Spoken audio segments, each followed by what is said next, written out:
फानूस बन के जिसकी हिफाजत हवा करे, वो शम्मा क्या बुझे जिसे रोशन खुदा करे। कुछ बात है कि हंसती मिटती नहीं हमारी, कुछ बात है कि हंसती मिटती नहीं हमारी। सदियों रहा है दुश्मन दौरे ज़मां हमारा, सदियों रहा है दुश्मन। यूनान मिस्र रोमा सब मिट गए जहां से, अब तक मगर है बाकी नामो निशान हमारा। सारे जहां से अच्छा हिंदुस्तान हमारा।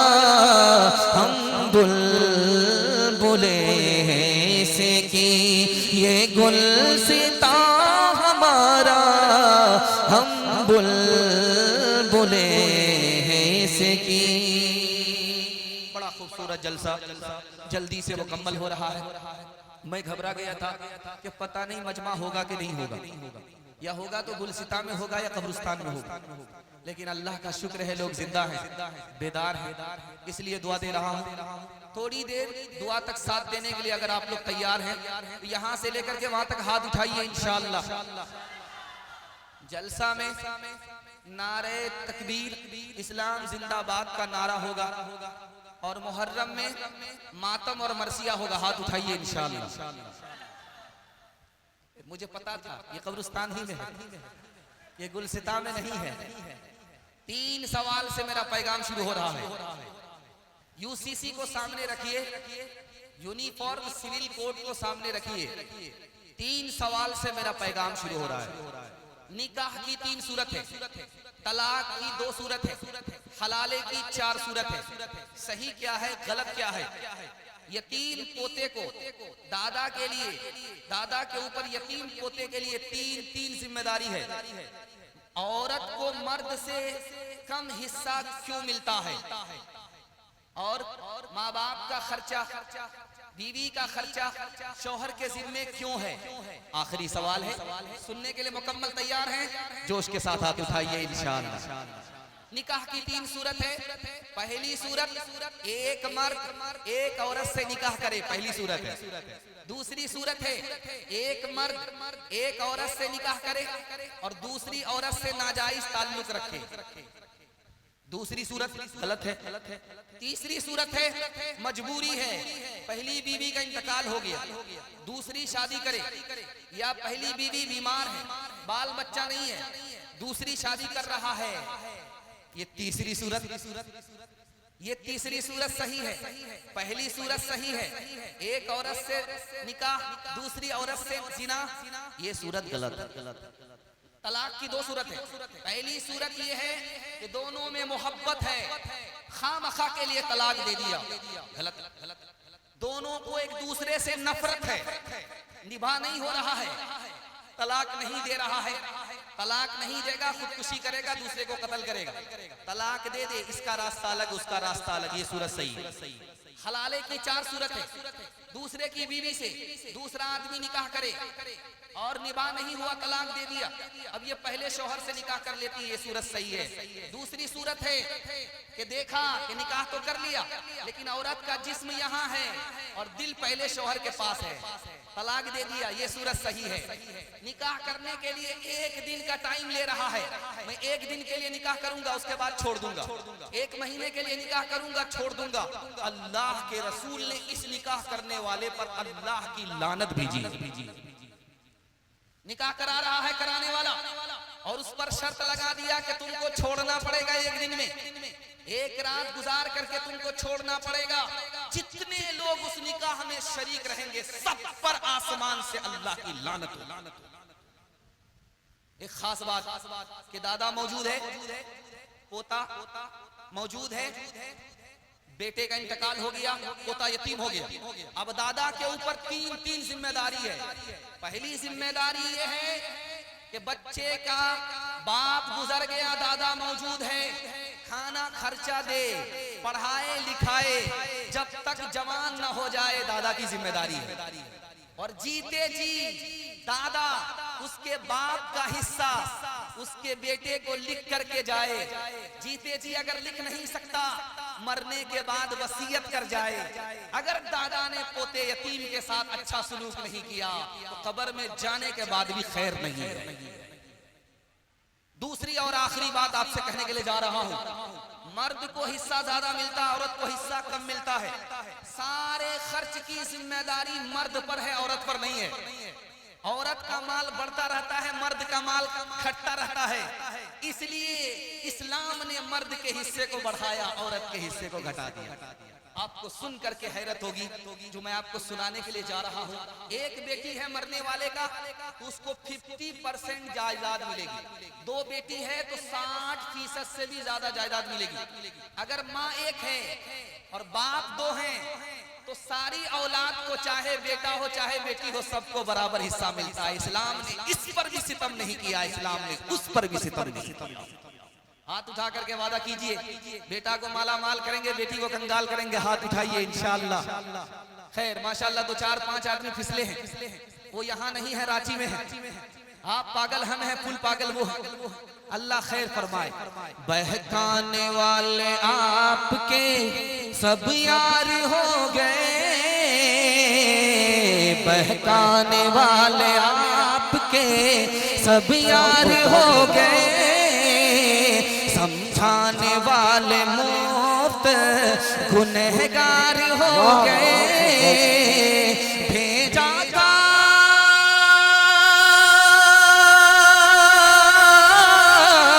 भेजा था मैंने अपनी तरफ से जिन्हें वहाँ, वो भी तो जाके उनके तरफदार हो गए, वो भी तो जाके उनके तरफदार हो गए। ध्यान से से सुनिएगा, जल्दी से निकल जाएगा। हालात हाजरा को सामने रखिए। 3 नमूना आपको देने के लिए जा रहा हूं। हमारे हिंदुस्तान के आईन में दफा 38 पर लिखा हुआ है, मजदूर को और वजीर आजम प्राइम मिनिस्टर को दोनों को एक तनख्वाह मिलनी चाहिए। हमारे कानून में लिखा हुआ है, हिंदुस्तान के कानून में लिखा हुआ है, मजदूर को और प्राइम मिनिस्टर को दोनों को एक तनख्वाह मिलनी चाहिए। गरीबी को मिटना चाहिए। 2017 की रिपोर्ट है कि पूरी दुनिया में 20 करोड़ लोग बेरोजगार हैं। 20 करोड़। 2018 की रिपोर्ट है, दुनिया में सबसे बड़ा बेरोजगार मुल्क हिंदुस्तान है। 2017 की रिपोर्ट है कि 3 महीने के अंदर 30 लाख नौजवानों की नौकरी चली गई। इधर किसी का ध्यान नहीं है। मुस्लिम पर्सन अल्लाह खत्म हो जाए, सबका ध्यान इधर ही। दूसरी बात को सुनिएगा जरा ध्यान से। दफा 39 में लिखा हुआ है, हिंदुस्तान के कानून में लिखा हुआ है कि अमीर गरीब सबको बराबर इंसाफ मिलना चाहिए, किसी का पैसा खर्च नहीं होना चाहिए। लेकिन आपको सुनकर कह हैरत होगी, इंडियन एक्सप्रेस पेपर निकला है, उसकी रिपोर्ट है 2016 की। डिस्ट्रिक्ट कोर्ट में, जिला की अदालत में 2 करोड़ 81 लाख 25,006 मुकदमात पेंडिंग में है, उस पर सुनवाई नहीं हुई। इधर किसी मीडिया का ध्यान नहीं है, इधर किसी सरकार का ध्यान नहीं है, इधर किसी अदालत का ध्यान नहीं है। सारा ध्यान क्या है? दाढ़ी नोच लो, टोपी उतार। तीसरी बात पर ध्यान दीजिएगा। इसी हिंदुस्तान के कानून में लिखा हुआ है दफा 47 में, शराब को बंद होना चाहिए। जिस घर में शराब होगी, हिंदुस्तान को तरक्की नहीं होगी, जवान को तरक्की नहीं होगी, मुल्क तरक्की नहीं करेगा। पूरे हिंदुस्तान में शराब को बंद होना चाहिए। गांधी जी दिल में हसरत लेकर के शहीद हो गए, लेकिन उनकी हसरत पूरी नहीं हुई। उनकी ख्वाहिश थी कि सिर्फ बिहार ही में नहीं, पूरे हिंदुस्तान में शराब बंद हो जाए। लेकिन हम लोग हिंदुस्तान में मुसलमान गांधी जी की ख्वाहिश को पूरी करेंगे। शराब के एक कतरे को हराम समझेंगे। हाथ उठाइए इंशाअल्लाह। एक नमूना देने के लिए जा रहा हूं। आपके सर पर टोपी है, आपके चेहरे पर दाढ़ी है। आज मैं आपको सुना रहा हूं, आप सुन रहे हैं। ये किस वजह से है? दफा 25 की वजह से है, दफा 29 की वजह से है। हमारे आईन ने हमको मजहब पर चलने की पूरी आजादी दी है। अब बात हो रही है कि दफा 44 लागू होना चाहिए। जिस दिन ये लागू हो गया, आपके सर से टोपी हट जाएगी और आपकी पहचान मिट जाएगी। हाथ उठा करके वादा कीजिए, सब कुछ कुर्बान कर देंगे, लेकिन अपने हम दीन धर्म का सौदा नहीं करेंगे। हाथ उठाइए इंशाअल्लाह। हमारी तरफ से दाढ़ी टोपी पगड़ी सरदार रखेंगे, सिख रखेंगे। हाथ उठाइए इंशाअल्लाह।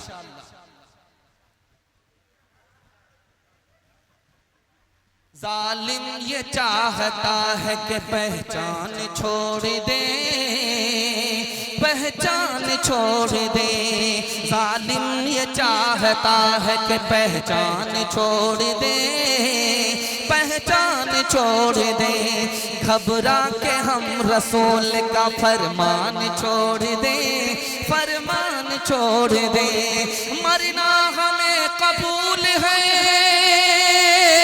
मरना हमें कबूल है, मर जाएंगे मगर मुमकिन नहीं कि दौलत ईमान छोड़ दे, ईमान छोड़ दे। अपना इस्लाम कितना खूबसूरत है, आपको बड़ी हैरत होगी सुनकर के। राजीव गांधी इंतकाल करके 1985 में उन्होंने कहा, औरतों के लिए मुसलमानों का जो कानून है वो हिंदुस्तान के कानून से भी बढ़कर। 1972 में चीफ जस्टिस थे हिंदुस्तान के, उनका नाम था VR कृष्णा। उन्होंने लिखा, मुसलमानों ने मर्द औरत दोनों को जमा कर दिया, दोनों को बराबर कर दिया, किसी के साथ जुल्म नहीं किया। अगर मर्द के हाथ में तलाक दे दिया तो औरत के हाथ में खुला दे दिया। अगर निभा नहीं हो रहा है तो मर्द के हाथ में कि तुम उसे छोड़ दो, और निभा नहीं हो रहा है तो औरत के हाथ में खुला है तो मुकदमा करो, उससे छुटकारा हासिल कर लो। इस्लाम ने मर्द औरत दोनों को बराबर कर दिया, दोनों को इंसाफ दिया, किसी के साथ जुल्म नहीं। एक बात सुनिए, महाभारत हुई है हिंदुस्तान में, जानते हैं किसकी वजह से? यक्सा सिविल कोड की वजह से। दो खानदान की लड़ाई हुई, करोड़ों लोग मारे चले गए।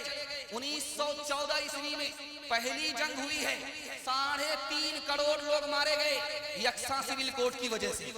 दूसरी जंग अजीम हुई है 1939 ईस्वी में, कितने लोग मारे गए? 6.5 करोड़ लोग मारे गए। किसकी वजह से? यक्सा सिविल कोड की वजह से। और आज भी आपको सुन करके हैरत होगी, एक मुसलमान दूसरे मुसलमान से शादी करे कोई मसला नहीं, एक सिख दूसरे सिख से निकाह करे कोई मसला नहीं, लेकिन जहां हिंदू का मुसलमान से रिश्ता हो गया, मुसलमान का रिश्ता हो गया, दोनों तरफ से तलवार निकल जाती है, फितना फसाद हो जाता है, मासूम की जान। एक मिसाल है, पैगाम खत्म कर रहा हूं। 1992 ईस्वी में सुप्रीम कोर्ट में केस आया, जानते हैं क्या केस है? बड़ा डेंजर केस है। दूल्हा बैठा हुआ है, दुआ कीजिएगा इनके लिए। दुपट्टे की हवा बड़ी खतरनाक होती, आदमी सीधा करवट ले लेता। लड़की आई, निकाह के बाद आई, आने के बाद लड़का को पट्टी पढ़ा रही है कि मैं अपने माँ बाप को छोड़ करके आ रही हूँ, अपने खानदान को छोड़ करके आ रही हूँ, क्या आप मेरी खातिर अपने माँ बाप को नहीं छोड़ सकते? लड़का बोलता मैं जन मुरीद नहीं हूँ, जलसा सुन करके बेगूसराय से आ रहा हूँ, रमजानपुर का जलसा सुना, तुमको छोड़ सकता हूँ, अपने माँ बाप को नहीं छोड़ सकता।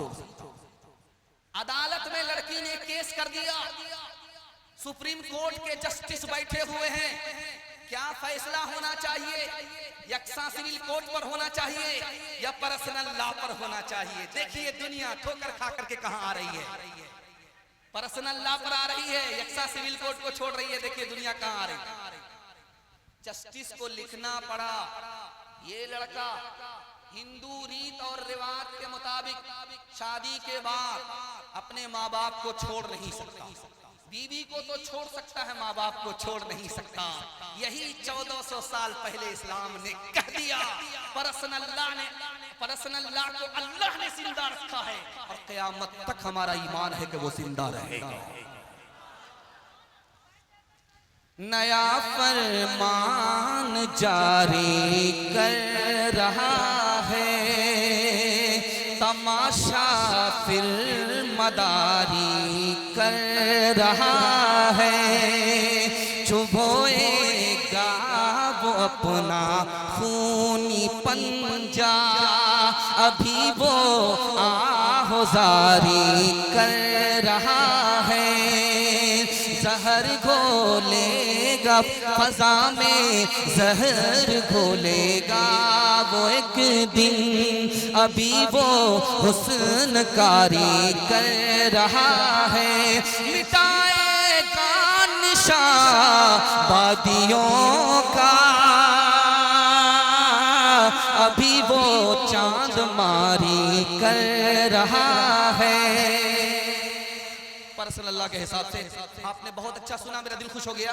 मैं घबरा रहा था, इस पैगाम को छोड़ देता हूँ और शुरू हो जाता हूँ वलीमा से, मुर्गा से, खस्सी से शुरू हो जाता हूँ, परहेजी से शुरू हो जाता हूँ। मुझे बड़ी हैरत हुई, अभी निकाह का वो लड़का लड़की का नाम लिखा जा रहा था, तो उसमें था 11,000 महर, 10,000 महर, 10,000 महर है, लड़की की शादी हो रही है। और ये जो रुपया है इसका वैल्यू हर दिन घट रहा है, वो भी उधार है, सारा नुकसान बेटी वाले का। बेटी वाला एक बार जबा नहीं हो रहा, बार बार जबा हो रहा। हाथ जोड़ करके मैं आपसे कहता हूँ, आप बेटी वाले पर मेहरबान हो जाइए, कबूलियत की घड़ी है, खुदा आसमान पर आ चुका है। मैं जमानत दे करके जाता हूँ, अल्लाह आप पर मेहरबान होगा, आपको माला माल करते। हाथ उठा करके वादा कीजिए, सुन्नत के मुताबिक अपने बेटे की शादी करेंगे, हाथ उठाइए इंशाअल्लाह। बेटा की शादी फ्री नहीं करेंगे, हाथ उठाइए इंशाअल्लाह।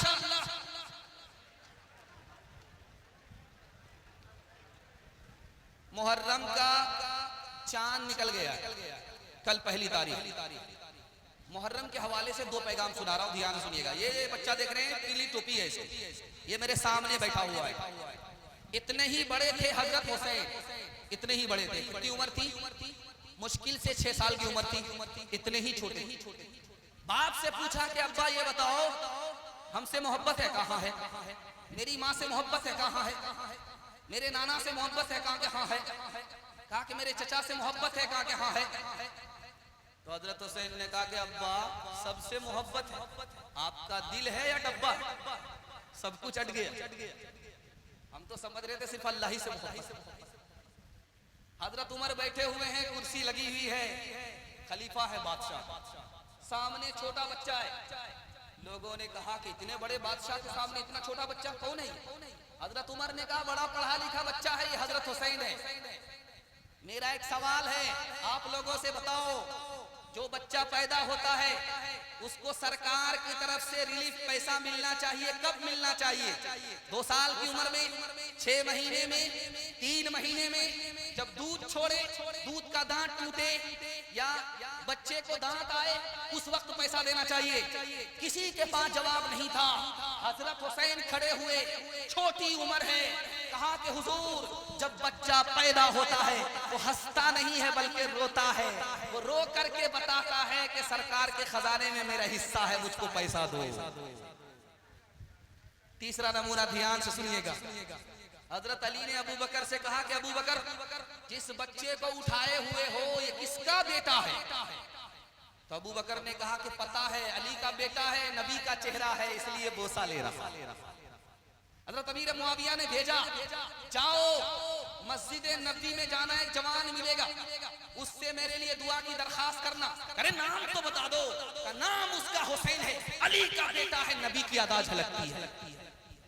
एक मिसाल पैगाम खत्म कर रहा हूँ। इधर उमर का बेटा है, इधर अली का बेटा है। अली के बेटे का नाम हजरत हुसैन है, उमर के बेटे का नाम इब्ने उमर है। इसको पैसा कम मिला, इसको पैसा ज्यादा मिला। हुसैन को पैसा उमर ने ज्यादा दिया, अपने बेटे को पैसा कम दिया। तो बेटे ने कहा अब्बा हुजूर मैं तो बदर में शरीक हुआ, जवान हूँ, ये मेरे सामने बच्चा है, इसको आपने पैसा ज्यादा दे दिया, मैं जवान हूँ, मुझको कम पैसा दिया। तुम गुलाम हो, गुलाम के बेटे हो, इसलिए तुमको कम पैसा दिया, और ये नबी का नबूवत का शहजादा है, इसलिए तुमसे ज्यादा पैसा। हजरत हुसैन को एक दिन याद करेंगे मुहर्रम में, उसके बाद भूल जाएंगे। बिल्कुल सही जा रहा, हाथ उठा दीजिए। खैर माशाल्लाह, आप लोगों ने डिस्क ब्रेक मार करके मेरा दिल खुश कर दिया। ऐसा लग रहा है कि जलसा अभी शुरू हो रहा है। हजरत हुसैन को जिंदगी भर याद करेंगे, हाथ उठाइए इंशाअल्लाह। जैसे उन्होंने नमाज पढ़ी हम भी नमाज पढ़ेंगे, हाथ उठाइए इंशाअल्लाह। जनाजे की नमाज मस्जिद में, हाथ उठाइए इंशाअल्लाह। जो दहकती आग के शोलों पे सोया हुसैन, जो जवां बेटे की मैयत पे न रोया हुसैन, जिसने अपने खून से करबल को सींचा हुसैन, जिसने अपने खून से करबल को सींचा हुसैन, जिसने अपने खून से करबल को सींचा हुसैन, जिसने अपने खून से करबल को सींचा हुसैन, जिसने सब कुछ खो के भी कुछ न खोया हुसैन। ध्यान से सुनिएगा, मुहर्रम के हवाले से आखिरी पैगाम, 3 मिनट का, बड़ी बेदारी के माहौल में आप सुन रहे हैं। अल्लाह करे मुहर्रम हमारा कबूल हो जाए। मुहर्रम में 3 प्रोपगंडे हैं। पहला प्रोपगंडा ये है मुहर्रम में शादी मत करना। अब ये बेचारे की शादी हो रही है, इनका कलेजा कांप रहा है। मुहर्रम में शादी मत करना, खतरा हो। मैं बैठा हुआ हूँ, आपको सच्चाई बता रहा हूँ, मुहर्रम की शादी बड़ी पक्की होती है। अल्लाह के रसूल ने मुहर्रम में शादी किया है। हजरत सफिया रजी अल्लाह अन्हा से निकाह अल्लाह के रसूल ने मुहर्रम में किया। फातिमा का निकाह अली से हुआ, मुहर्रम में हुआ।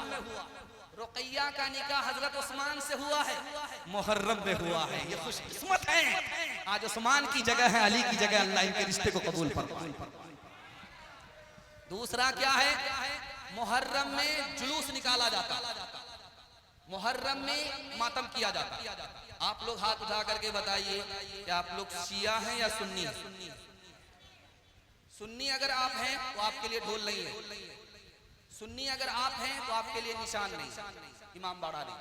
अगर आप शिया होते तो मैं आपको इजाजत देता, इमाम बाड़ा बनाइए, निशान उठाइए, ढोल को भी पीटिए, सीना को भी पीटिए, ढोल फट जाए लेकिन सीना न फटे। मैं आपको बताता, लखनऊ में जुलूस निकल रहा था, मुहर्रम का महीना था, जुलूस निकल रहा था। अरब के मेहमान आए हुए थे, हजरत हुसैन के खानदान के लोग आए हुए। कहा कि भाई ढोल बज रहा है, तमाशा हो रहा है। कहा हुजूर आपको पता नहीं, हजरत हुसैन का जुलूस निकल रहा है, हजरत हुसैन के लिए मातम किया जा रहा है। तारे इन्ना लिल्लाह अस्तगफिरुल्लाह, इन बदनसीबों को 1400 साल के बाद आज पता चला है। इसलिए जानते हैं ये चीज हमारे हिंदुस्तान में कैसे आई, आपको सुनकर के हैरत होगी। 880 हिजरी में शहनशाह तैमूर हिंदुस्तान का बादशाह था, ईरान से उसने कब्र मंगाया, हजरत हुसैन की कब्र की नकल मंगाया, ईरान से मंगाया, और हिंदुस्तानियों से कहा कि दुकान बंद करो, काला कपड़ा पहनो, और ये कब्र है इसकी जियारत करो, सवाब मिलेगा। वहां से ये शुरू हो गया। इंशाअल्लाह हम लोग शिया नहीं हैं, हम लोग सुन्नी हैं और टनाटन सुन्नी हैं। इंशाअल्लाह मुहर्रम में मातम, जनवरी में जश्न मनाएंगे। हाथ उठाइए इंशाअल्लाह। खैर यहाँ आकर के फंसे। मुझे कूफा वालो मुसाफिर न समझो, मैं आया नहीं हूँ, बुलाया गया हूँ। एक मेहमान बना के सताया गया हूँ, मैं रोया नहीं हूँ, रुलाया गया हूँ। खुदा जाने कैसी है ये मेजबानी, 72 प्यासों का है बंद पानी, 72 प्यासों का है बंद पानी। मुक़द्दर में है जा मैं कौसर का पीना, मैं प्यासा नहीं हूँ, पिलाया गया हूँ। खुदा जो झुकता था सलबा रिगाहे खुदा में, वही सर कलम हो गया करबला में, वही सर कलम हो गया करबला में। शहादत की मंजिल को पाया है हमने, मैं उजड़ा नहीं हूँ, बसाया गया हूँ।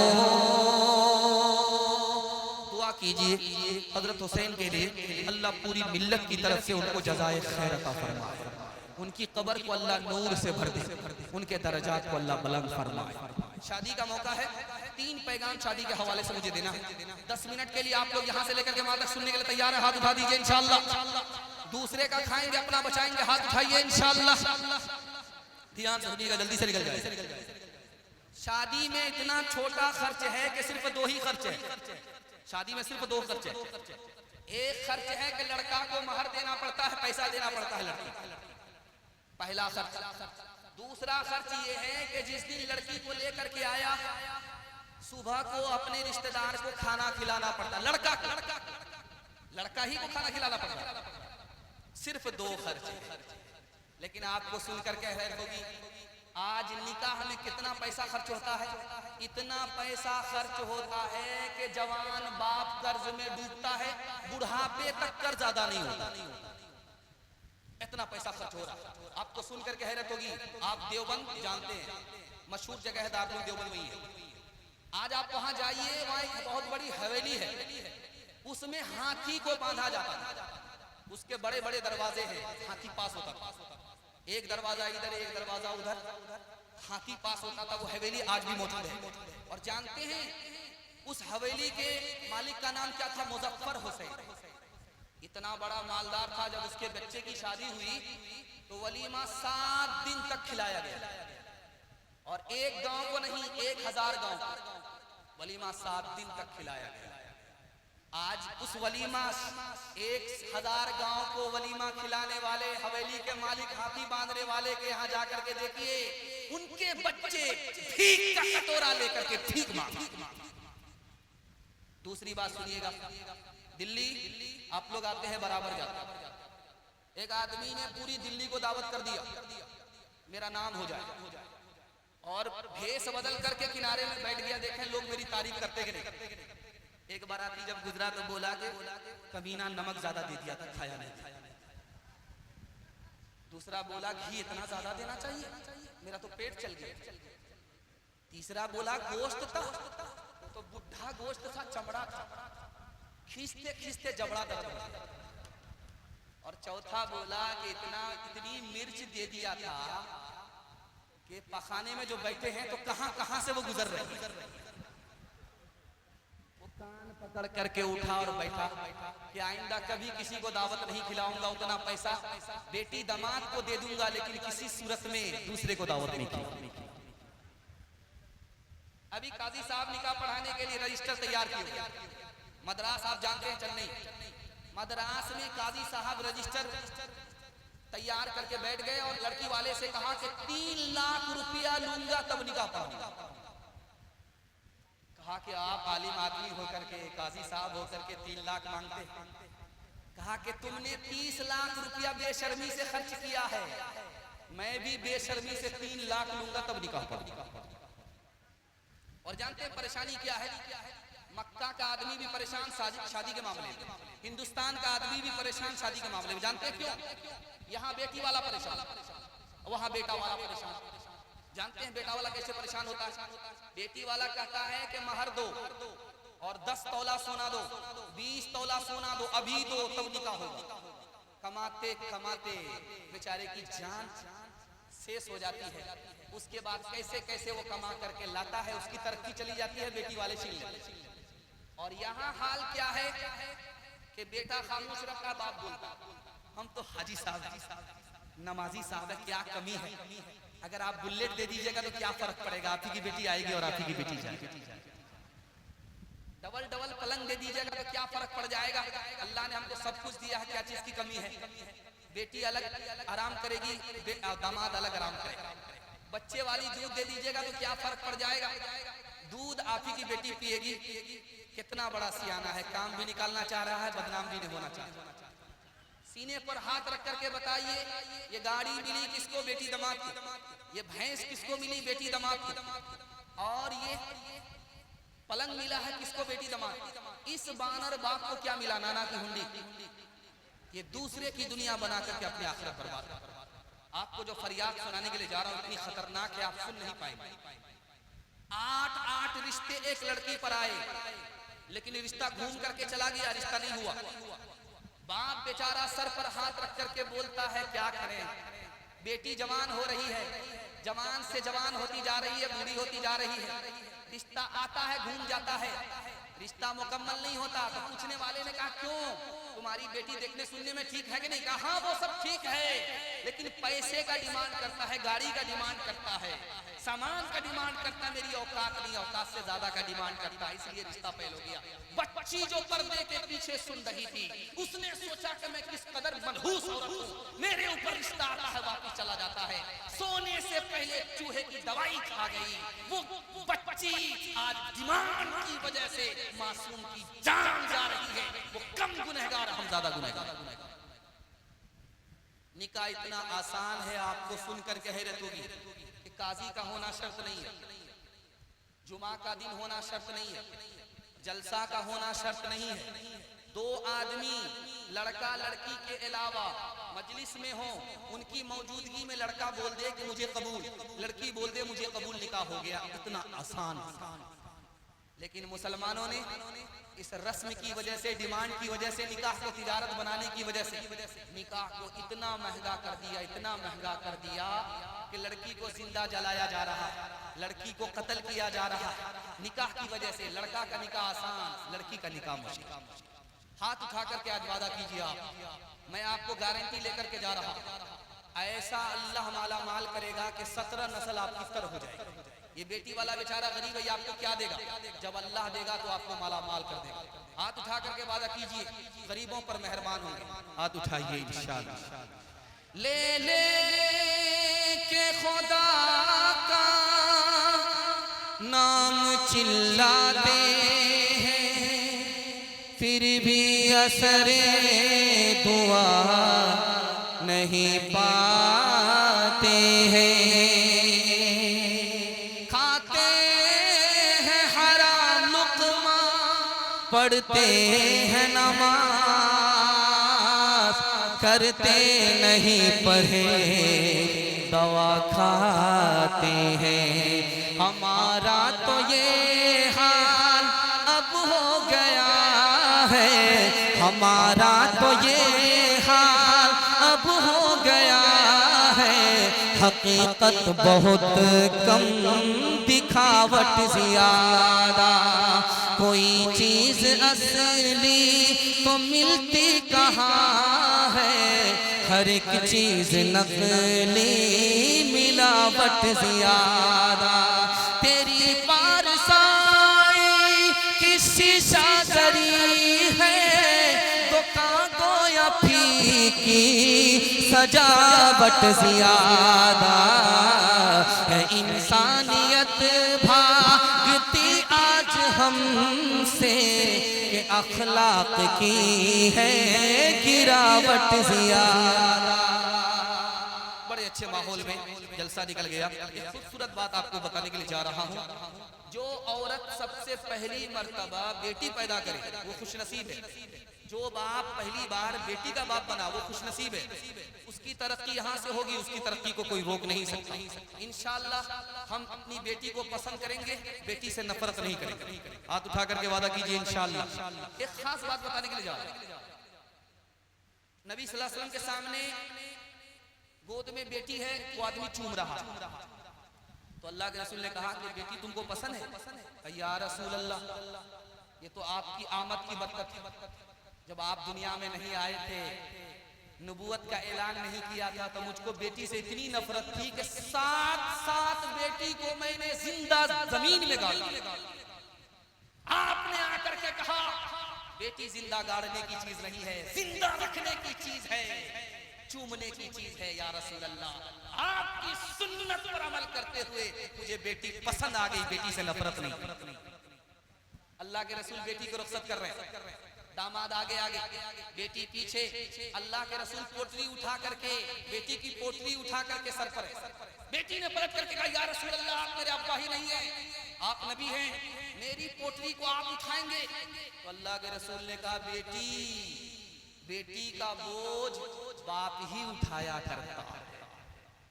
एक खास बात सुनिए, अल्लाह के रसूल ने पूरी दुनिया को यह पैगाम दिया, बेटी एक से ज्यादा हो जाए नफरत नहीं करना, क्योंकि एक से ज्यादा बेटी का बाप मैं हूं, मैंने कभी नफरत नहीं किया, तुम कभी नफरत मत करना।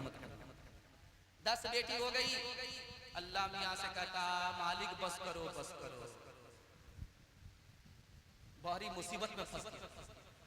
जब 10 बेटी हो गई तो अब लास्ट में रात के आखिरी हिस्से में बद्दुआ कर रहा, अल्लाह करे कि ये भी मर जाए, वो भी मर जाए, ये भी मर जाए, वो भी मर जाए। अब एक साहबी ने सुना, करे बद्दुआ क्यों कर रहे? कहा कि इसको खिलाऊं, इसको खिलाऊं, इसकी शादी करूं, उसकी शादी करूं, किसकी शादी करूं। अरे तुम बद्दुआ नहीं कर सकते, इस बच्ची के खाने के एक मुंह है, कमाने के 2 हाथ हैं, खिलाने वाला तू नहीं है, खिलाने वाला। पहले ऐलान होता था बैंक में, देखिएगा वहां लिखा, अभी देखिए गाड़ी में लिखा रहता बेटी बचाओ बेटी पढ़ाओ। बैंक में आप लिखा हुआ जाइए, बैंक में लिखा रहता हम 2 हमारे 2। पहले लिखा रहता था हम 2 हमारे 2, यानी मियां बीवी हम 2 हैं, हमारे बच्चे भी 2 होने चाहिए। उसके बाद अब लिखा हुआ जाइए, वहां देखिए क्या लिखा रहता है, हम 2 हमारा 1, हम 2 हमारा 1। और और अब आइंदा क्या लिखा जाएगा 5 साल के बाद? हम दो हमारा कोई नहीं। बेटी पर 5 जुल्म ढाया जाता है, आपको सुनकर के हैरत है। पहला जुल्म क्या है? इसी हिंदुस्तान में 10 लाख की तादाद में लड़की को मारा जाता है एक साल में। वो मारने वाले कोई और नहीं, माँ बाप। अल्ट्रासाउंड मशीन ने बता दिया कि पेट में बच्ची है, बेटी है, उसको गिरा दिया जाता है। 1 साल में 10 लाख लड़की को मारा जाता है। लड़का पसंद आने दो, बरकत आ रही है, बरकत आ रही है। माँ भी नहीं घबरा रही, बाप भी नहीं घबरा रहा। जहां 2 बेटी के बाद तीसरी का नंबर है, तो माँ से ज्यादा बाप घबरा रहा है कि लगता पिछले साल माँ ने पैदा किया, अगला साल यही बाप पैदा किया। बेटी से नफरत है, बेटी को अपना धन नहीं समझ रहा है, बेटी को चूल्हे पर बिठा दिया, बेटा को स्कूल भेजा, हज में जाने से पहले सारी जमीन जायदाद बेटा के नाम कर दिया, बेटा को मालामाल, बेटी को कंगाल, बेटा का निकाह आसान, बेटी की शादी मुश्किल। हमने बेटी पर जुल्म किया, अल्लाह ने जालिम हुकूमत हमारे ऊपर मुसल्लत। इसलिए मैं हाथ जोड़ करके आपसे कहता हूं, बेटी से नफरत नहीं करेंगे, बेटी से मोहब्बत करेंगे। बेटी को बेटा के बराबर तालीम दिलाएंगे और बेटी को बेटा के बराबर तोहफा देंगे। बेटी को नजरअंदाज नहीं करेंगे। अल्लाह आप पर मेहरबान होगा, बरकत डाल देगा। आप खर्च करते करते थक जाएंगे, खत्म नहीं। हाथ उठा करके वादा कीजिए, बेटा को चाटेंगे, बेटी को थूकेंगे। हाथ उठाइए इंशाअल्लाह। अगर जन बैठती दुख्तर कोई तकदीर की हेती, छछुंदर से बुरी मालूम होती थी उसे बेटी। कढ़ा एक खोद कर दुख्तर को जिंदा गाड़ देते थे, कोई बिच्छू था दामन में के दामन छाड़ देते थे। अभी पाकिस्तान से एक लड़की आई है, हिंदुस्तान की बहू बनी, पूरा हिंदुस्तान उसको सर पे उठा रहा। वो लड़की भी सोच रही है ससुराल में आदमी को सुकून मिलेगा, यहाँ तो हमको चैन से जीना हराम कर। वो लड़की जो भागी है, क्यों भागी है, ये राज आपको बताने के लिए जा रहा हूं। 4 लोगों की वजह से वो लड़की पाकिस्तान छोड़ करके हिंदुस्तान आई। इस्लाम को छोड़ करके वो पाकिस्तान से हिंदुस्तान आई है। पहले उसका शौहर मुसलमान था, अब वो मुसलमान ही नहीं है। वो लड़की इतनी दूर से जो आई है, वो 4 लोगों की वजह से आई है। मैं उन तमाम लोगों को बेनकाब करने के लिए जा रहा हूं। आप लोग सुनने के लिए तैयार हैं? जोश के साथ हाथ उठाइए इंशाअल्लाह। हम घर संभालेंगे, हमारी बीवी स्कूल संभालेंगे। हाथ उठाइए इंशाअल्लाह। ध्यान से सुनिएगा, जल्दी से निकल जाए। एक औरत घर में भी रहे और घर से बाहर नौकरी करे, वो नौकरानी तो होगी, रानी कभी नहीं होगी। औरत को अगर रानी बनना है तो घर पकड़ना होगा। बाप उसके लिए नौकर बन जाएगा, भाई उसके लिए नौकर बन जाएगा, शौहर उसके लिए नौकर बन जाएगा, बेटा उसके लिए नौकर बन जाएगा, वो रानी महारानी बन जाएगी। लेकिन औरत घर में भी हो, बाहर नौकरी करे, वो गुलामी तो जिंदगी गुलामी में तो जाएगी, नौकरानी तो बनेगी, रानी बनेगी। औरतों को बाहर निकाला, क्या फायदा हुआ? 2 पैसा तो आया, लेकिन घर का सिस्टम तबाह हो गया। बच्चे माँ बाप के होते हुए यतीम हो गए। तीसरी बात सुनिए, मोरनी नाम का अमेरिका में एक दुकानदार है, उसका अंडे का कारोबार। उसने ऐलान दिया कि एक खूबसूरत लड़की हमको चाहिए, 4 दांत वाली, जो अंडा पर बैठेगी 1 महीना, उसको $100 मिलेगा, उसकी तनख्वाह $100। और अगर अंडे से बच्चा निकल आया तो $1000 इनाम मिलेंगे। आज औरत का घर से बाहर निकाल करके क्या बुरा हाल किया है, मुर्गी और औरत दोनों को बराबर कर दिया है। तीसरी बात सुनिए, बहुत ध्यान से इसको सुनिएगा। अमेरिका में औरत बाहर निकल जाती है कमाने के लिए। जानते 2 मकसद से औरत को बाहर निकाला। एक मकसद ये था कि कमाने की जिम्मेदारी औरत पर हो जाए, मर्द को औरत के लिए कमाना ना पड़े, इस मकसद से निकाला। दूसरा मकसद क्या था, आवारा लोगों को मतलब निकालने का मौका मिल जाए। 2 मकसद के लिए औरत को घर से बाहर निकाला। हुआ क्या, स्कूल में लड़का भी पढ़ रहा है, लड़की भी पढ़ रही है। सिर्फ 12 साल का लड़का है, सिर्फ 10 साल की लड़की है, चक्कर चल रहा। अमेरिका के मुसन्निफ ने लिखा, आवारा कहां से लोग होते हैं, स्कूल से आवारा हो रहे। लड़की भी वहीं पढ़ रही है, लड़का भी वहीं पढ़ रहा है। ये पढ़ते कम हैं, इश्क और मोहब्बत ज्यादा करते हैं। इसके नतीजे में क्या हो रहा है, कच्ची उम्र में शादी हो रही है।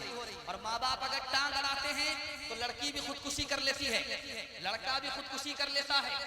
अगर मौका मिला लड़का लड़की को तो लड़की लड़का को लेकर के भाग जाती है, लड़का लड़की को लेकर के भाग जाता है। आज वो लड़की वहां से भागी है, जानते हैं क्यों? 4 लोग इसके जिम्मेदार हैं। पहला आदमी जो जिम्मेदार वो खुद लड़की है। उसको यही मालूम नहीं है कि मैं औरत हूँ, मैं मुसलमान हूँ। वो इस्लाम से ही बाहर नहीं हुई, आपे से बाहर हो, वो खुद जिम्मेदार है। दूसरा जिम्मेदार उसके घर को लोग हैं। सूने घर में बकरी सवासी, लड़की किससे बात कर रही है, किससे ताल्लुक हो रहा है, नाजायज ताल्लुक किससे हो रहा है, घर वाले को कोई खबर नहीं। सूने घर में बकरी सवासी लड़की भाग। तीसरा जिम्मेदार कौन है, आपको सुन करके हैरत होगी, ये समाज है। समाज को आज अपने बाल बच्चे से मतलब है, दुनिया के बाल बच्चे से मतलब नहीं है। जब किसी का बच्चा भागता है तो ये समाज आंसू नहीं बहाता बल्कि हंसता है, और हंसने वाले को अल्लाह तमाशा बना देता है। ये समाज गुनहगार है, ये समाज कसूरवार है। आज मुसलमान की अगर बच्ची भाग रही है तो जहां उस लड़की का कसूर है उसके माँ बाप का कसूर है, जहां उसके माँ बाप का कसूर है ये समाज भी जिम्मेदार है, खानदान वाले भी जिम्मेदार हैं। और सबसे ज्यादा जिम्मेदार पाकिस्तान सरकार है। उसको इस्लाम से, मुसलमान औरत से, उसके मसाइल से कोई लेना देना नहीं है। जब उसी लड़की के साथ रेप होगा उसको कत्ल किया जाएगा, यही लोग आंसू पोंछने के लिए आएंगे। लेकिन इससे पहले कौन किस मुसीबत में है, कोई मुसीबत में साथ देने के लिए तैयार है। आज देखिए इतनी दूर से लड़की आई, जानते कितना बड़ा नुकसान हुआ, आबरू अलग गई, ईमान अलग गया। जिम्मेदार 4 लोग हैं, अल्लाह खड़ा करेगा।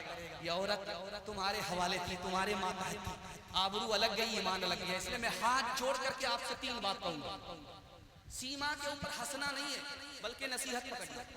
नसीहत क्या है, आप अपनी लड़की का दाखिला उस स्कूल में नहीं करेंगे जिसमें आवारा लड़के पढ़ते हैं, वरना आज उसके साथ ये मामला है, कल हमारे साथ भी। दूसरी बात, अपनी जवान बेटी को स्क्रीन टच मोबाइल देकर के बेखबर नहीं होना, वरना आज उसके साथ मामला है, कल हमारे साथ। तीसरी बात जो सबसे बड़ी बात है, ये लड़की क्यों भाग रही है, हमने डिमांड रख करके निकाह को महंगा कर दिया। गरीब बच्ची गैर के साथ भाग रही है, जहां वो लड़की जिम्मेदार वहां हम भी गुनहगार। हाथ उठा करके वादा कीजिए अपनी जवान बेटी को आवारा स्कूल में दाखिल नहीं करेंगे, हाथ उठाइए इंशाल्लाह। और स्क्रीन टच मोबाइल अपनी बेटी का हाथ में नहीं देंगे इंशाल्लाह। और निकाह फ्री में करेंगे, निकाह को तिजारत नहीं बनाएंगे इंशाल्लाह। इलाही माँ बहनों बेटियों को दीनदारी दे, इलाही तू इस पौध को फसले बहारी दे, बचा ले मोमिना को ए खुदा मगरिब परस्ती से, बचा इस शम्मा को बादे फना की चीरदस्ती से। औरतों के हवाले से पैगाम मुकम्मल हो गया। अब ये छोटे छोटे बच्चे आपके हैं, उनके हवाले से पैगाम है, और सीरत पर खुदा की मेहरबानी के हवाले से 3 पैगाम है। 10 मिनट आपका खर्च होगा, सुनने के लिए तैयार हैं? हाथ उठा दीजिए इंशाअल्लाह। एक बात सुनिए, बहुत अल्लाह आपके इल्म में इजाफा फरमाए। जिस साल हमारे नबी पैदा हुए थे उस साल अरब में एक लड़की भी पैदा नहीं, हर औरत को बेटा पैदा हुआ, बेटी किसी को पैदा नहीं। पूरे अरब में आप गौर कीजिए, पूरा अरब लगभग जानते हैं 44 लाख मुरब्बा मील पर है। 44 लाख मुरब्बा मील पर एक भी औरत को बेटी पैदा नहीं, सबको बेटा पैदा। जानते हैं क्यों? हमारे नबी आ रहे हैं दुनिया में, और बेटी को जिंदा जमीन में गाड़ा जा रहा। अल्लाह को ये पसंद ही नहीं हुआ, जो नबी रहमत बन करके आए उसकी आमद पर लड़की को जिंदा जमीन में गाड़ा जाए। अल्लाह ने किसी औरत की गोद में बेटी नहीं दिया, हर गोद को बेटा से भर दिया। दूसरी बात, आप देखेंगे छोटे छोटे बच्चे की आंख बिल्कुल सुर्ख हो जाती है और आंख में दर्द होने लगता है, आंख सुर्ख हो जाती है, आंख में दर्द होने लगता है और बच्चे की आंख टिकती नहीं है, हर वक्त वो मलता रहता है, उसको आशोबे चश्म कहते हैं। हमारे नबी जब छोटे थे उनकी आंख भी सुर्ख हो गई और आंख में दर्द होने लगा, तो दादा परेशान, किसी डॉक्टर से इलाज नहीं हो रहा, तो सोचा कि ये ईसाई खानका में पादरी रहता है, उससे जाकर के मालूम करते। तो नबी को लेकर के गए, पादरी से कहा इस बच्चे को लेकर के आया हूँ, इसकी आंख में दर्द है, कोई इलाज कर दो, कोई दुआ तावीज कर दो। तो उसने कहा कि अरे ये बच्चा मामूली बच्चा नहीं है, इसकी आंख में जो दर्द है बीमारी है, इस बीमारी का इलाज बच्चे के मुंह में है, बच्चे के थूक को आंख से लगाओ, बीमारी खत्म हो जाएगी। सांप अबू बकर को काटे और नबी थूक लगाए, जहर खत्म हो जाए। अली की आंख में दर्द हो, नबी थूक लगा दे, लुआब लगा दे, दर्द खत्म। एक तीसरी बात सुनिए बहुत ध्यान से। हजरत अबू बकर परेशान है, नबी के दरवाजे पर आए, फिर घूम करके जाने लगे तो लोगों ने कहा क्यों आए थे, किस लिए आए थे, क्यों जा रहे हो? कहा भूख लगी थी, परेशान था कि नबी के दरवाजे पर जाता हूँ कुछ खाने को मिलेगा, खाना खा करके वापिस आ जाऊंगा। जरा ध्यान से सुनिएगा, सीरत के हवाले से पैगाम सुनने, बिल्कुल जलसा आपका खत्म हो रहा। हजरत अबू बकर वापिस जब जाने लगे तो लोगों ने पूछा कि अबू बकर किस लिए आए थे, क्यों जा रहे हो? कहा भूखा था, भूख लगी हुई थी इसलिए आया था। कहा बगैर खाए हुए कैसे जा रहे थे? नबी का चेहरा देखा, भूख मिट गई, इसलिए वापस। चौथी बात को सुनिएगा, काला पानी गए हैं शेखुल हिंद, तो अंग्रेज ने सोचा कि इस बुढ़े को मारने का, इस बूढ़े को मारने का तरीका यही है कि सांप को भेजते, सांप काट लेगा, ये मर जाएंगे, किसी पर इल्जाम नहीं जाएगा। सांप को भेजा, सांप आया, सर उठा करके अब शेखुल हिंद मौलाना हुसैन अमन मदनी, मौलाना महमूद उल हसन देवबंदी रहमतुल्लाह अलैह को डसने वाला था। इन्होंने जोर से पढ़ा ला इलाहा इल्लल्लाह मुहम्मदुर रसूलुल्लाह। जो सांप सर उठाया था वो सर गाड़ करके उधर चला गया, जिसने भेजा था जेलर के कमरे में गया, जिसने उसको भेजा था उसी को डस लिया, वही मर गया। इतर की दुकान है मदीने में छोटी छोटी, उसमें यहाँ के जो हाजी जाते हैं तो हिंदुस्तान इतर को लेने के लिए खरीदते हैं। एक औरत गई, अल्लाहुम्मा सल्ली अला मुहम्मद, अल्लाहुम्मा सल्ली अला मुहम्मद, अल्लाहुम्मा सल्ली अला मुहम्मद। उससे पूछा लोगों ने कि इस औरत को क्या हो गया, इतना जोर जोर से अल्लाहुम्मा सल्ली अला मुहम्मद दरूद पढ़ रही है। तो दुकानदार ने बताया इतर का नाम भूल गई है, इसलिए दरूद पढ़ रही है कि इतर याद आ जाए। इंशाअल्लाह अल्लाह के रसूल का नाम ले, जब भी आएगा हम दरूद पढ़ेंगे, नबी की सुन्नत को जिंदा करेंगे। हाथ उठाइए इंशाअल्लाह। शादी के बाद दाढ़ी रखेंगे, हाथ उठाइए इंशाअल्लाह। शादी के बाद बहुत मुश्किल है दाढ़ी रखना, पहले रख लीजिए वरना बीवी आपको दाढ़ी रखने नहीं देगी। रसूले मुजतबा कहिए, मोहम्मद मुस्तफा कहिए, खुदा के बाद बस वो है, अब उनके बाद क्या कहिए, खुदा के बाद बस वो है, अब उनके बाद क्या कहिए। शरीयत का है ये असरार के खत्मुल अंबिया कहिए, मोहब्बत का तकाजा है कि महबूबे खुदा कहिए। जब उनका नाम हो दुनिया सरापा गोश हो जाए, जब उनका नाम आए मरहबा सल्ले अला कहिए।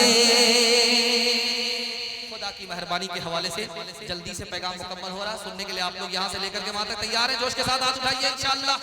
ये दूल्हा भाभी भी सोचेंगे किस मुकर्रिर की पीछे हम पड़ गए हैं, ये तो बैठा करके रख दिया, हमारा तमाशा कर दिया। जल्दी से इनका मसला भी हल करेंगे भाई, और दुआ पर इस जलसे को मुकम्मल करेंगे। आपने जी भर के साथ दिया, मेरा दिल खुश हो गया। मैं मेहमान खाने में तड़प रहा था, परेशान हो रहा था कि पता नहीं इतना लंबा वक्त हो गया है, मजमा रहा है कि नहीं रहा है, लेकिन अल्लाह आपको खुश रखे, आपकी घर की सारी परेशानी को अल्लाह दूर फरमाए। आपको देखने के बाद मेरा दिल खुश हो गया और मैं फैसला करने पर मजबूर हूं कि अभी जलसा शुरू हो रहा है या बहुत देर जलसा होगा। अल्लाह आपके बच्चे को कामयाब करे, आपकी घर की हर परेशानी को अल्लाह दूर फरमाए। ध्यान से सुनिएगा, छोटे छोटे बच्चे आपके, मेरा तजर्बा है, किताब में लिखा हुआ है, मेरी दाढ़ी कच्ची है, अभी सफेद नहीं, मेरी उम्र नहीं है तजर्बा बताने, लेकिन किताब में लिखा है। आप अपने बच्चे को अच्छा कपड़ा पहनाते हैं, ये भूल जाएगा, बेकार है। आप अच्छा खाना खिला रहे हैं, बच्चा भूल जाएगा, बेकार है। एक काम कर दीजिए, जिंदगी भर बच्चा आपके एहसान को याद रखेगा।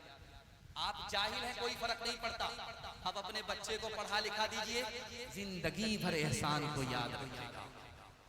अभी अमेरिका कितना बड़ा सुपर पावर है, इसी जमाने में रोमन एम्पायर इसी तरह सुपर पावर था। जानते मिट्टी पलीद हो गया क्यों?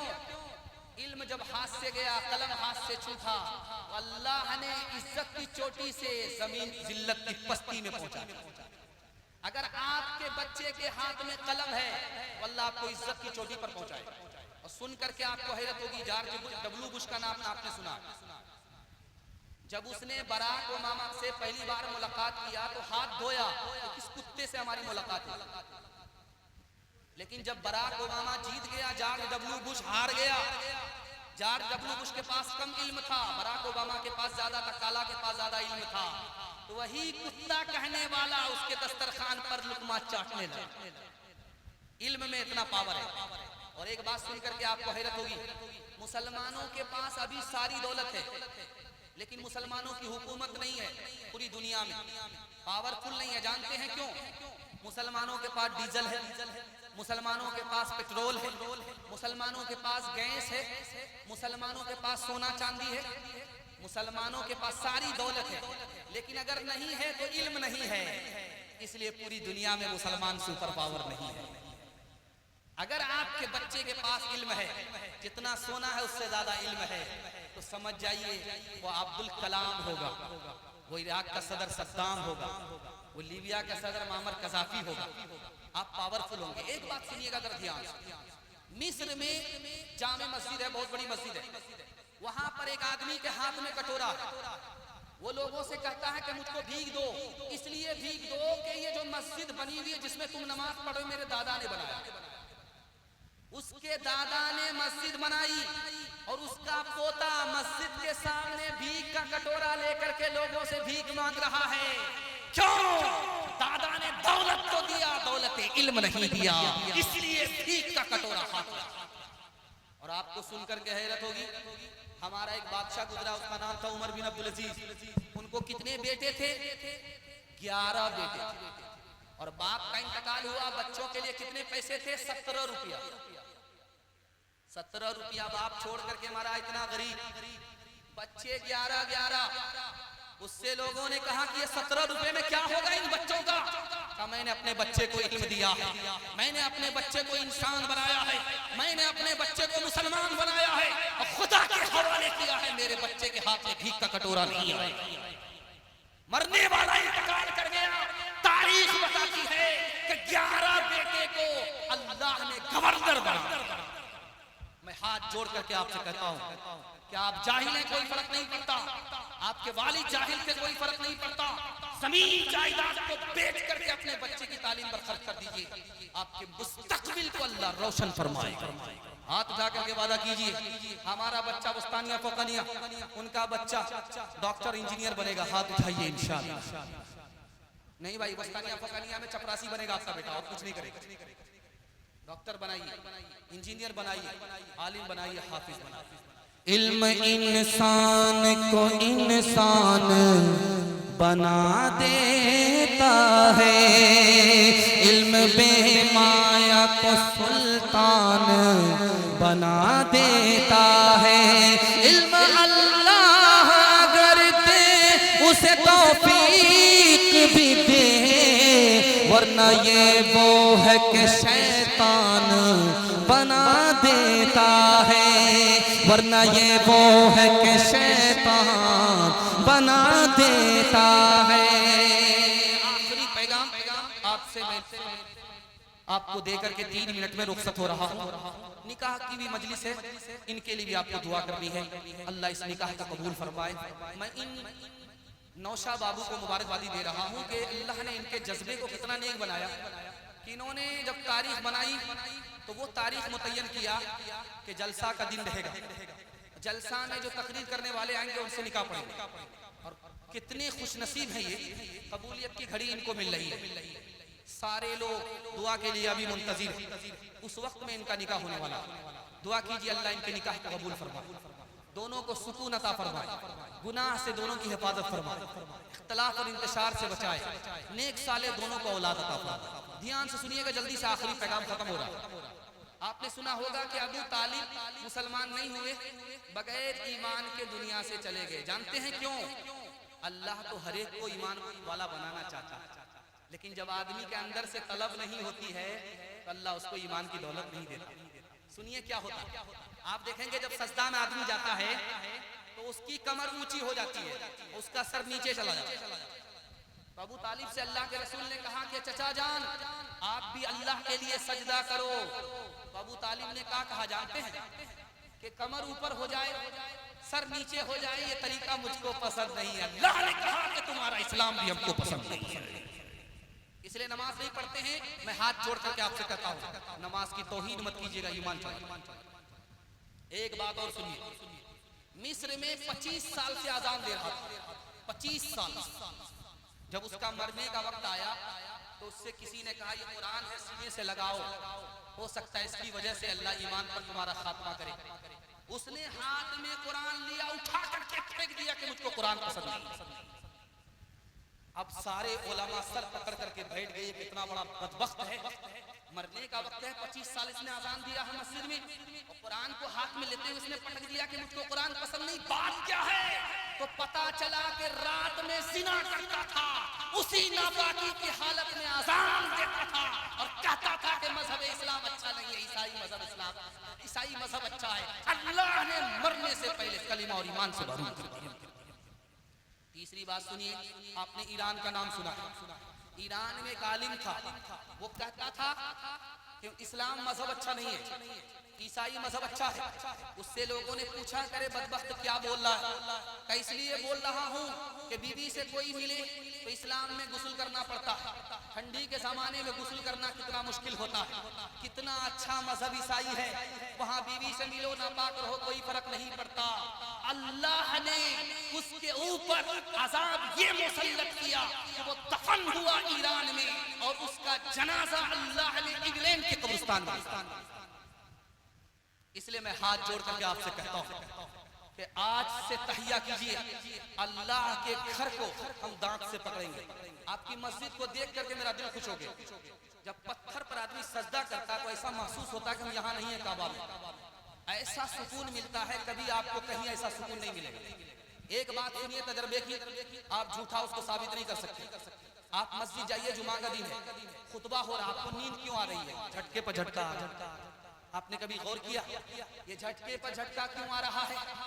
कि जब आदमी अल्लाह के घर में पहुंचता है तो उसको सुकून मिल रहा है, इसलिए नींद आ रही है। नींद फूल पर आती है, कांटे पर नहीं आती। अल्लाह के घर को पकड़ लिया, आपको सुन करके हैरत होगी। मुसलमान पूरी दुनिया का %1 नमाज पढ़ता है, 100 में सिर्फ 10 आदमी नमाज पढ़ते हैं। 100 में सिर्फ 10 आदमी नमाज पढ़ते हैं। 100 में सिर्फ 10 आदमी नमाज पढ़ते हैं, 90 आदमी नमाज नहीं पढ़ते। गौर कीजिए, 100 में 90 आदमी मस्जिद से बाहर है, वो कौम कभी कामयाब हो सकती है? नहीं हो सकती। एक बात और सुनिए, अल्लाह आपके इल्म में इजाफा फरमाए, मेरे मुताला को ताज़ा फरमाए। अल्लाह के रसूल ने पूरी जिंदगी आजान नहीं दी। नबी ने आजान सिखाई, दूसरे ने आजान दिया, लेकिन मस्जिद में नबी ने आजान नहीं दिया। जानते हैं क्यों? अल्लाह आपके इल्म में इजाफा फरमाए। नबी अगर आजान देते तो लोगों से कहते हय्या अलल सलाह, आओ नमाज की तरफ। नबी अगर आजान देते तो कहते हय्या अलल फलाह, आओ कामयाबी की तरफ। अगर लोग नहीं आते तो गुनहगार हो जाते। अल्लाह के रसूल अपने उम्मती को गुनहगार बनाना नहीं चाहते थे, इसलिए दूसरे से आजान दिलवाई, खुद आजान दिया। जब आप देखेंगे रास्ता चलते हुए आदमी भीख मांगता है तो देखेंगे पैर नहीं होगा, कान का कटा होगा। अपाहज होगा, रिक्शे पर पड़ा हुआ होगा, लोग माइक लगा करके उसकी तरफ से भीख मांगते हैं। हजरत उमर गुजरे, देखा, अरे भाई इसको तो हाथ भी नहीं है, पैर भी नहीं है, आंख से भी अंधा है, कान भी नहीं है। तो लोगों से पूछा कि इसके पास अल्लाह की कोई नेमत है?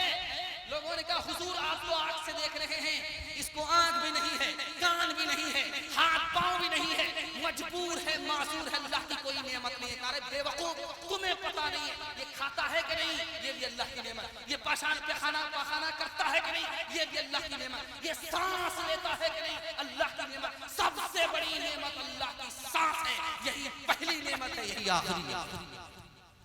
इसलिए अल्लाह की नेमत खाते हैं, अल्लाह की दी हुई सांस लेते हैं, अल्लाह को फरामोश नहीं करेंगे। मस्जिद को आबाद रखें, सजदे से हाथ उठाइए इंशाअल्लाह, सजदे से इंशाअल्लाह मस्जिद को आबाद करेंगे इंशाअल्लाह। हाथ उठा दीजिए। बस आप निकाह की मजलिस है और निकाह की मजलिस में एक खुतबा पढ़ा जाता है। उस खुतबे के बाद 3 निकाह होने हैं, 3 निकाह हो जाएगा, जलसे की भी दुआ हो जाएगी और निकाह की भी दुआ एक साथ हो जाएगी। और आपसे मैं 3 वादा लेना चाहता हूँ, आपके घर में कभी मुसीबत नहीं आएगी। हाथ उठा करके वादा कीजिए, गुनाह नहीं करेंगे इंशाअल्लाह, गलत नहीं कमाएंगे इंशाअल्लाह, गलत माहौल में नहीं जाएंगे इंशाअल्लाह। और 3 काम जिंदगी भर के लिए कीजिए, ये जलसा जिंदगी भर के लिए कामयाब हो जाएगा। हाथ उठा करके वादा कीजिए, अल्लाह की इबादत करेंगे इंशाअल्लाह, रसूलुल्लाह की इताअत करेंगे इंशाअल्लाह, मखलूक की खिदमत करेंगे इंशाअल्लाह। अब ऐसे बैठ जाइए जैसे नमाज में बैठते हैं, जो लोग बैठ सकते हैं दुआ कर लीजिए। अल्लाहुम्मा सल्ली अला सय्यिदिना हबीबिना शफीना व मौलाना मुहम्मदिन व बारिक व सल्लिम। अल्लाहुम्मा इन्ना नऊज़ु बिका मिन जहदिल बला व दरकिश शिफा व सूइल क़दा व शमाततिल अअदा। रब्बना अहसिन आक़िबतना फिल उमूरि कुल्लिहा वअजिरना मिन ख़िज़्यि दुनिया व अज़ाबिल आख़िरह।